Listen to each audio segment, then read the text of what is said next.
ఈయనను చూసి అంటే అజయ్ బాబు రావడం చూసి వాళ్ళందరూ ఏమనుకున్నారంటే ఏంట్రా అంత టెన్షన్ పడుతున్నావు నువ్వు? ఈ ఊళ్ళో ఉన్నాడు రా, ఎవడాడు? బిల్డప్ బాబాయ్ అని. ఆడు వచ్చాడంటే పెద్ద తలనొప్పరా, వచ్చేసాడు రాడు. ఒక ఎమ్మెల్యే రాలా బాధ్యత లేదా? ఓ మంత్రి రాలా బాధ్యత లేదా? డిప్యూటీ సీఎం పవన్ గారైనా కనీసం పరిశీలించవచ్చు కదా. చనిపోయింది ఎవరు? మన భారతదేశంలో బార్డర్లో ఉన్నటువంటి సైనికుల లేదా మనకు అన్నం పెట్టే రైతా చనిపోయింది? అంటే ఒక పాస్టర్ చనిపోతే అసలు ఏం చేయాలి అంటే సీఎం దిగి రావాలి, డిప్యూటీ సీఎం పవన్ కళ్యాణ్ దిగి రావాలి, మంత్రులు రావాలి, ఎమ్మెల్యేలు రావాలి, అంటే ప్రభుత్వ లాంఛనాలతో గౌరవ మర్యాదలతో అంత్యక్రియలు జరగాలి. అంతేనా? ఇంకా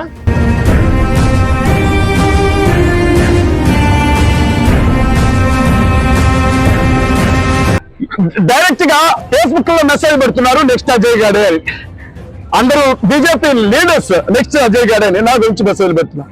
బీజేపీ పార్టీకి ముడి పెడుతున్నాడు అంటే ఏంటి అంటే ఇప్పుడు చనిపోయినటువంటి వ్యక్తి బీజేపీ పార్టీకి ఏదో సంబంధం ఉండి ఉండాలి అనే ఒక ఆలోచనను జనాల మధ్యకు తీసుకొని వస్తున్నాడు. అంటే అసలు నేను చెప్పిన పాయింట్ ఏంటి, నెక్స్ట్ అజయ్ గాడే అంట, నెక్స్ట్ అజయ్ గాడే అని చెప్పేసి బీజేపీ లీడర్స్ మాట్లాడుకుంటున్నారంట. అంతే, వాళ్ళు అంటున్నారంట, మాట్లాడుకుంటున్నారంట. కీలకమైనటువంటి ముఖ్యమైనటువంటి నమ్మకమైన వ్యక్తుల నుంచి సమాచారం అంట, మెసేజ్లు పోస్టులు పెట్టారంట. అంతే, ఇవి చెప్తుంటాడు. వీటి ఏటికి ఆధారాలు ఉండవు.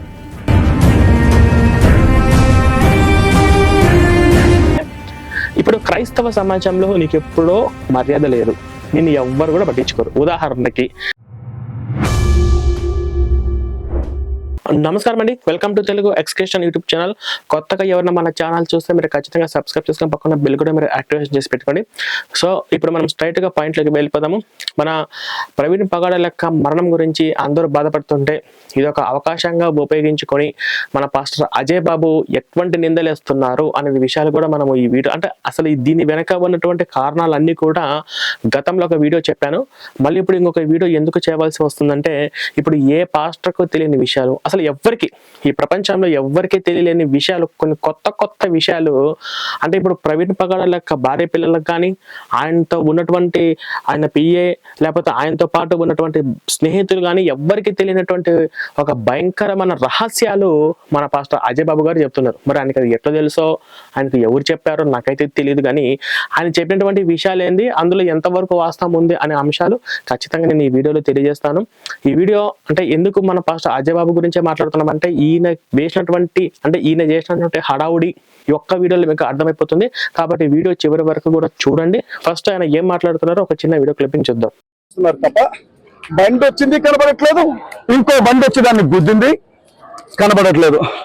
ఇప్పుడు ప్రధానమైన విషయం ఏంటంటే ఆ మనిషిని ఎవరో పాస్టర్ గారిని పెదాల మీద నరికారు, ఆయన్ని లేదా కర్రతో కొట్టారు ఒకటి. రెండవది భుజం మీద రాడ్డుతో కొట్టినట్లుగా స్పష్టంగా తెలుస్తా ఉంది. మూడవది తొడ దగ్గర కాలిపోయినటువంటి మార్క్స్ ఉన్నాయి అని చెప్తున్నారు. సైలెన్సర్ షర్ట్ మీద ఏమంటారు షూ ప్రింట్స్ ఉన్నాయి, కాళ్ళతో తనిన ప్రింట్స్ ఉన్నాయి. ఎట్టి పరిస్థితుల్లో ఆ డిస్టెన్స్ కి ఆ ప్రమాదానికి ఒక మనిషి చనిపోయే అవకాశమే లేదు. ఇదంతా ఒక ఎత్తు అయితే ప్రవీణ్ అన్న వాళ్ళ ఫ్యామిలీకి ఫోన్ చేసి మీ అమ్మాయిని చంపేస్తాం, ఇక్కడ పోస్ట్ మార్టం వద్దు, ఏమొద్దు, మర్యాదగా తీసుకొని వెళ్ళిపోండి అని బెదిరింపులు జరిగాయని మాకు అత్యంత కీలకమైన నమ్మకమైన సమాచారం మా దగ్గర ఉంది. అంటే ఇప్పుడు ప్రవీణ్ అన్న వాళ్ళ ఫ్యామిలీలో అమ్మాయిని చంపేస్తాము, ఇక్కడ పోస్ట్ మార్టం ఏమి వద్దని అత్యంత కీలకమైన నమ్మకమైన వ్యక్తి సమాచారం అంట. మరి ఈ సమాచారం ఎవరిచ్చారు? ఇప్పుడు ఇది ఎవరివ్వరు. పోనీ ఈయనను ఎవరైతే బెదిరించారో ఆ బెదిరించిన వాళ్ళు వచ్చి బహిరంగంగా చెప్పొచ్చు కదా. పోనీ బెదిరించినట్టు ఆడియో రికార్డులు ఆధారాలు ఏమైనా ఉండాలి కదా. ఇప్పుడు ఇది హత్యనా లేకపోతే న్యాచురల్ గా జరిగిందా అనేది ఒక పెద్ద డౌట్ కదా. ఇప్పుడు అవి సాక్ష్యానికి కీలకమైన ఆధారాలుగా డిపార్ట్మెంట్ వారికి ఉపయోగపడతాయి కదా. మరి అవన్నీ బయటకు తీసుకురావచ్చు కదా. అంటే ఇవన్నీ ఏం జరగవన్నమాట. ఇట్లా బెదిరించింది లేదు, ఇట్లా అడిగింది లేదు. మన అజయ్ అన్నయ్య అప్పటికప్పుడు క్రియేట్ చేస్తుంటారు అనమాట. అత్యంత కీలకమైన నమ్మకమైనటువంటి సమాచారం అని చెప్పేసి వీడికి ఎవరు చెప్పారు, వీడికి చెప్పిన వాళ్ళు ఎవరు, అది ఒకసారి బయటికి రావాలి. ఓకేనా. నెక్స్ట్ అంటే వాళ్ళ పిల్లలకు తెలియదు, వాళ్ళ భార్యకు తెలియదు, ఆయన పర్సనల్ అసిస్టెంట్ ఉన్నారు కదా వాళ్ళకి తెలియదు, వాళ్ళ ఆఫీస్లో ఉన్నటువంటి వాళ్ళకి తెలియదు.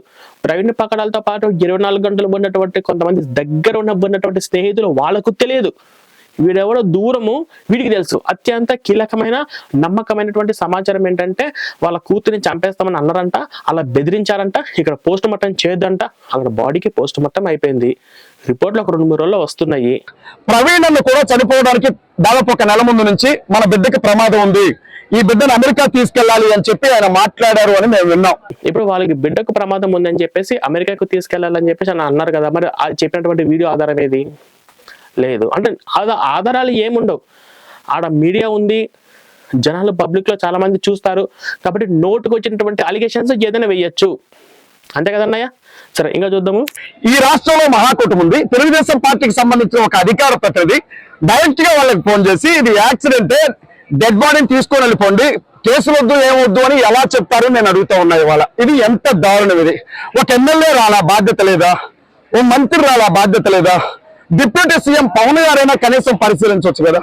ఒక ఎమ్మెల్యే రాలేదు, ఒక పవన్ కళ్యాణ్ రాలేదు, ఒక మంత్రి రాలేదు అని చెప్పేసి వాళ్ళ మీదకి నెట్టేస్తారు. అసలు ఎందుకు రావాలి? చనిపోయింది ఎవరు? మన భారతదేశంలో బార్డర్లో ఉన్నటువంటి సైనికులా, లేదా మనకు అన్నం పెట్టే రైతా చనిపోయింది? పోనీ మమ్మల్ని 24 గంటలు రక్షించే పోలీస్ డిపార్ట్మెంటా? పోనీ ఆయన దేశం కోసం చనిపోయిందా? దేశం కోసం ప్రాణాలు ఇస్తూ ఏమైనా చనిపోయిందా? చనిపోయింది ఎవరు? ఒక పాస్టర్. పాస్టర్ అంటే ఎవరు? ఇక్కడ ఉన్నటువంటి వాళ్ళందరినీ మత మార్పిడి చేసి వాళ్ళు హిందుత్వ ద్వేషాలు అంటే చాలా ఉన్నాయి, అవి మనం ఛాన్సల్ చెప్పుకుంటూ పోతున్నాము. అంటే ఒక పాస్టర్ చనిపోతే అసలు ఏం చేయాలి అంటే సీఎం దిగి రావాలి, డిప్యూటీ సీఎం పవన్ కళ్యాణ్ దిగి రావాలి, మంత్రులు రావాలి, ఎమ్మెల్యేలు రావాలి. అంటే ప్రభుత్వ లాంఛనాలతో గౌరవ మర్యాదలతో అంత్యక్రియలు జరగాలి. అంతేనా? ఇంకా ఒక పాస్టర్ చనిపోతే ఇవన్నీ చేయాలన్నమాట.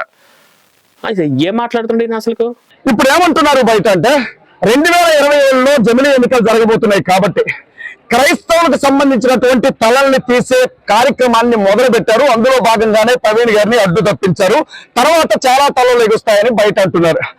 ఇప్పుడు ఏమంటున్నారంటే అని స్టార్ట్ చేసి 2027లో ఎలక్షన్స్ ఉన్నాయంట, క్రైస్తవులందరినీ తలలు నరుకుతాయంట, అందుకు ఉదాహరణ అని చెప్పేసి ప్రవీణ్ పగడాలంట. అసలు 2027 ఎలక్షన్స్ కి ఇప్పుడు ఈయన న్యాచురల్ గా చనిపోయినానికి సంబంధం ఏంటి? ఇప్పుడు అంటున్నారంట. అంటే ఇప్పుడు అంటున్నారంటే అంటే ఇప్పుడు ఎవరంటున్నారు? ఎక్కడంటున్నారు? ఎవరంటే నువ్వు విన్నావు? ఎవరు చెప్తే నువ్వు విన్నావు? ఆ విన్న వాళ్ళు ఎవరో, నీకు చెప్పిన వాళ్ళు ఎవరో ఇన్ఫర్మేషన్ పోలీసు వాళ్ళకి చెప్పచ్చు కదా. ఎన్నో బయటకు వస్తాయి కదా. అంటే రాబోయే ఎంతో మంది పాస్టర్లు, ఎంతో మంది క్రైస్తవులు చంపేస్తారు కదా. మరి నువ్వు విన్నప్పుడు, నువ్వు చూసినప్పుడు, మరి నువ్వు విని చూసినటువంటి సమాచారం మీద నువ్వు పోలీసులకు ఇవ్వచ్చు కదా. పోలీసులు ఇస్తే ఎంతమంది కాపాడబడతారు కదా. అంటే ఇక్కడ 2027లో ఎలక్షన్స్ వస్తున్నాయి కాబట్టి అక్కడ ఉన్నటువంటి క్రైస్తవులందరూ తలలో నరుకుతారు. ఇది ఎగ్జాంపుల్ ప్రవీణ్ పగడాలని చెప్పేసి వీడు నోటికి వచ్చినట్టు మాట్లాడుతున్నారు. అంటే దీని వెనక ఉన్నటువంటి కారణం ఏంటో తెలుసా? ఈయన 2027లో ఏదో ఒక పార్టీలో ఒక ఎమ్మెల్యే టికెట్ తెచ్చుకొని ఈయన ఎలక్షన్స్ నిలబడతాడు. ఎందుకంటే గతంలో నిలబడ్డాడు కదా. గతంలో నిలబడి నేను మంత్రి అవుతున్నాను, ఎమ్మెల్యే అవుతున్నాను, నేను ఎంపీగా నేను ఇండిపెండెంట్ గా పోటీ చేస్తున్నాను, నేను ఆ పార్లమెంట్ లో నరేంద్ర మోడీని నేను కాలరు నిలదీసి నేను ప్రశ్నిస్తానని చెప్పేసి ఇటువంటి మాటలన్నీ చెప్పి ఎంపీగా టికెట్ తెచ్చుకొని ఆ తర్వాత ఈ ఆదివారం వచ్చే మీకు ప్రతి నెల కానుకలు మొత్తం ఒక్కసారి నాకు పంపండి అని చెప్పేసి అక్కడ ఖమ్మంలో చుట్టుపక్కల ఉన్నటువంటి పాస్టర్లు అందరి దగ్గర నువ్వు కానుకలు డబ్బులు దొబ్బేశావు కదా అప్పుడు రాజకీయ పార్టీల పేర్లు చెప్పి. అవునా కదా? దొబ్బేశావు లేదా? దొబ్బేసి ఇప్పుడు 2027లో ఎలక్షన్స్ వస్తున్నాయి కాబట్టి అందులో నువ్వు ఏదో ఒక ఎమ్మెల్యేనో ఎంపీనో ఇండిపెండెంట్ గా నువ్వు పోటీ చేస్తావు కాబట్టి ఇప్పుడు ఈ అవకాశాన్ని గలమిప్పాడు.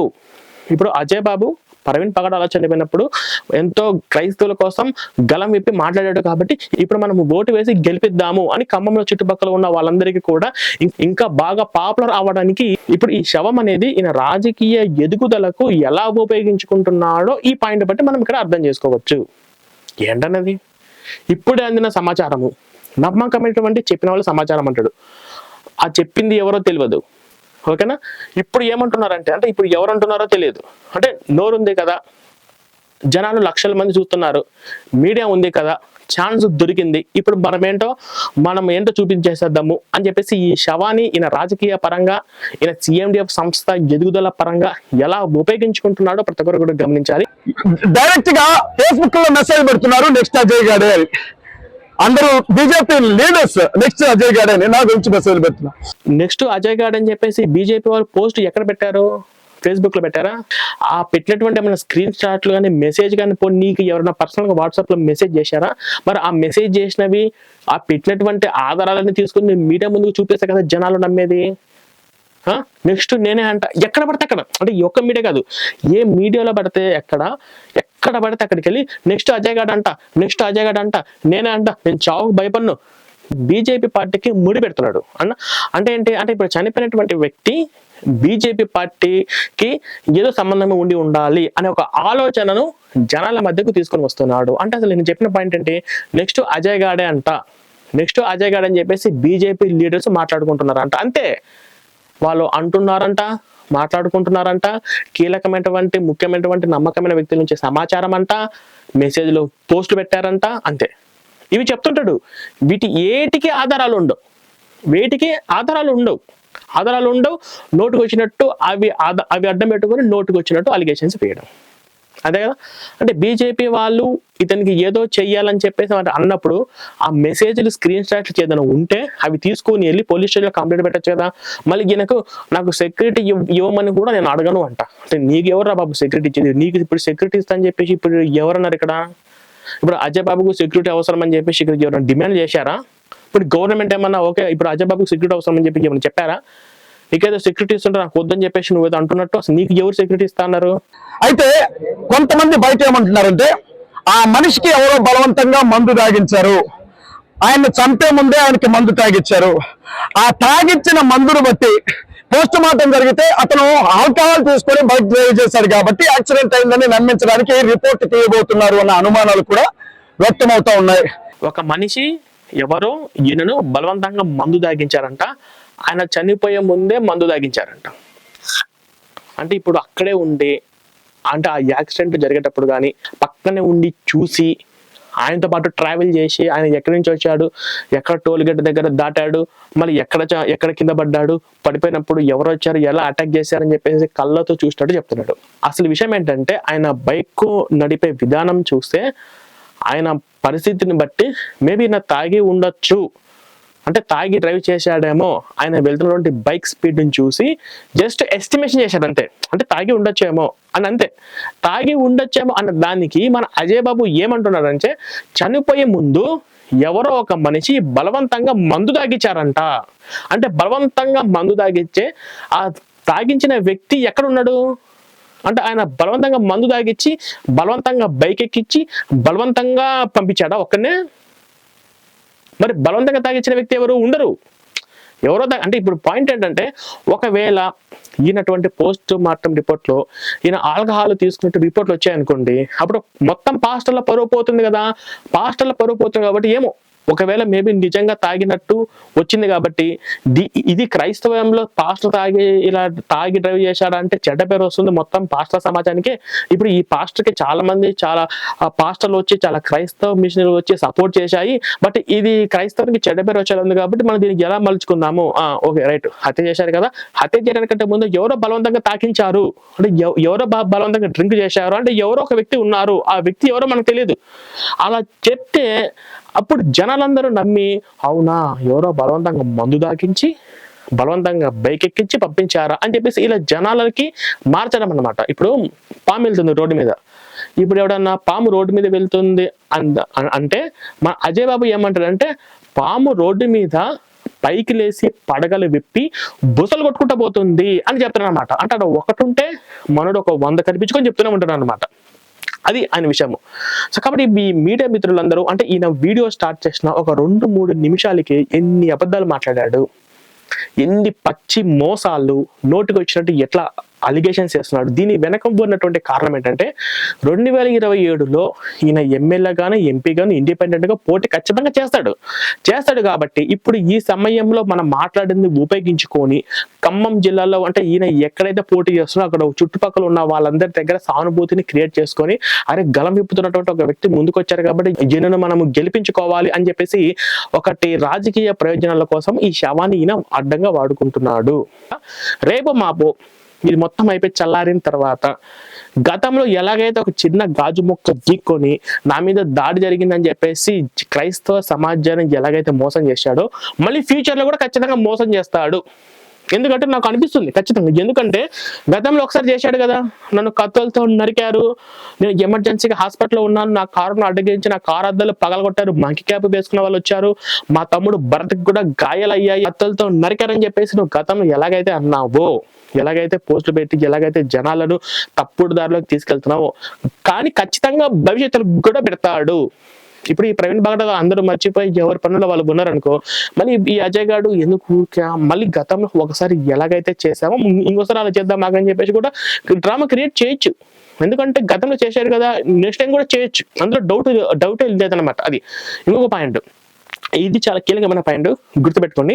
ఫస్ట్ అజయ్ బాబు నెక్స్ట్ అజయ్ బాబు గారే అని చెప్పేసి అంటున్నారు కదా. ఇప్పుడు దీనికి నేను చెప్పేది ఏంటంటే, అసలు ఈ అజయ్ బాబు లాంటి వాళ్ళు క్రైస్తవ సమాజానికి కాదు చాలా అవసరము మాకు, అంటే మా దృష్టిలో. ఎందుకు అంటే ఇప్పుడు క్రైస్తవ సమాజంలో నీకు ఎప్పుడో మర్యాద లేదు, నిన్ను ఎవ్వరు కూడా పట్టించుకోరు. ఉదాహరణకి ఈయన ప్రవీణ్ పగడాల గారి అక్కడ రాజమండ్రి దగ్గరికి వెళ్ళినప్పుడు ఏం జరిగింది అంటే, ఈయనతో ఉన్నటువంటి స్నేహితులు గతంలో ఎవరైతే ఉన్నారో, ఇప్పుడు పాస్టరు హనీ జాన్సనో, లేకపోతే విజయ్ కుమారో, లేకపోతే పీటర్ పుట్టానో, వీళ్ళందరూ కూడా అట్లీస్ట్ పలకరించని కూడా పలకరించలేదు.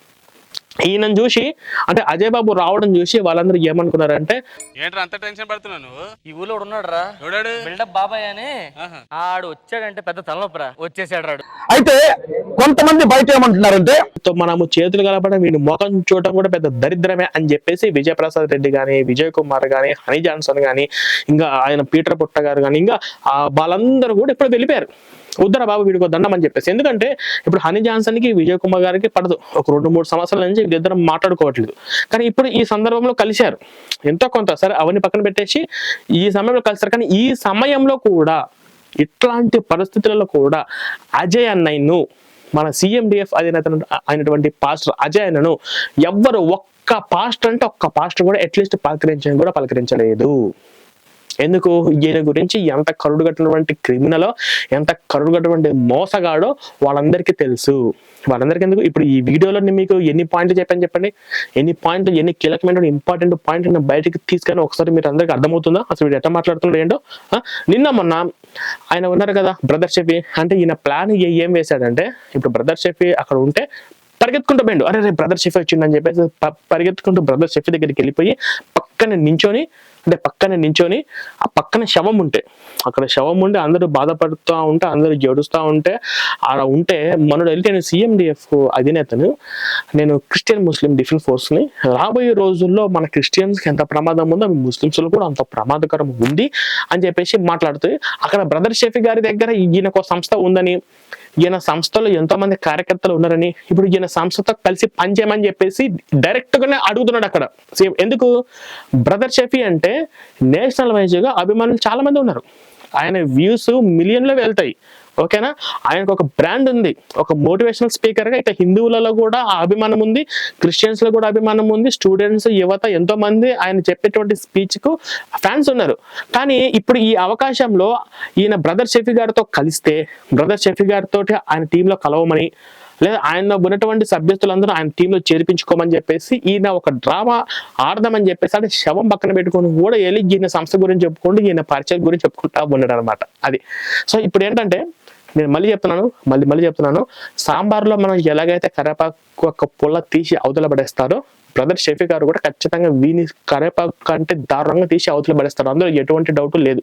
అంటే వీడు అనుకుంటున్నాడు, అజయ్ అనే అనుకుంటున్నాడు, అరే మనకు బ్రదర్ షెఫీ గారి యొక్క అండ దొరికిందంటే, బ్రదర్ షెఫీ గారు మనకు సపోర్ట్ ఇచ్చారంటే మన CMDF సంస్థ ఎక్కడికో వెళ్ళిపోతుంది అని చెప్పేసి ఏదో అనుకుంటున్నాను. కానీ నేను ఎవరు చేర్పించుకోరు.